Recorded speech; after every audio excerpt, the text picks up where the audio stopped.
Скоро 550 приговори поднесени од студентите на Универзитетот Свети Кирил и Методи за владината помош од 3000 денари. Првично беа поднесени околу 50.000 приговори, најмногу од млади лица од 16 до 29 години.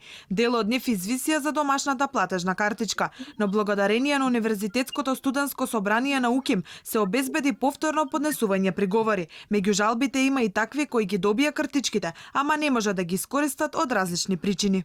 Се работи за група од 500 до 550 студенти на УКИМ, кои, иако ги исполнуваат критериумите, не добиле платежни картички. Ние ги прибравме овие податоци и откако ги прибравме овие податоци, вчера ги исконтактиравме повторно институциите. Се уште чекаме одговор. Се надеваме дека институциите нема да излезат во пресвет, бидејќи ова е право кое го имаат студентите и ќе завршат својата работа и ќе им го сторат достапно правото, односно домашните платежни картички на студентите.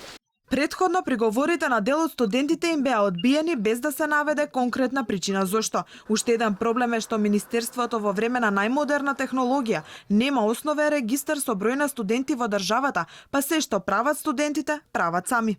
Причината, барем од наша страна, како што гледаме на работите од надвор, нели? Универзитетот и факултетите си ја завршија на времено работата и ги испратија списоците со активни студенти до Министерството за образование и наука. И само се смешно е 2020 година МОН нема податоци колку студенти има, колкав е бројот, кои се тие студенти, па мора факултетите да испраќаат податоци инцидентно. Прашањето е зашто воопшто МОН нема редовни такви податоци, меѓутоа во ред, тоа е друга тема. Немам одговор зашто не се. Веројатно е некаква административна бирократска грешка, недостаток со списоците, со поклопување на тие списоци и се надеваме дека ќе биде решен. Доколку институциите не одговорат на приговорите на студентите, Ефтимо вели дека ќе превземат други правни механизми што им се на располагање на студентите да го добијат тоа што им следува.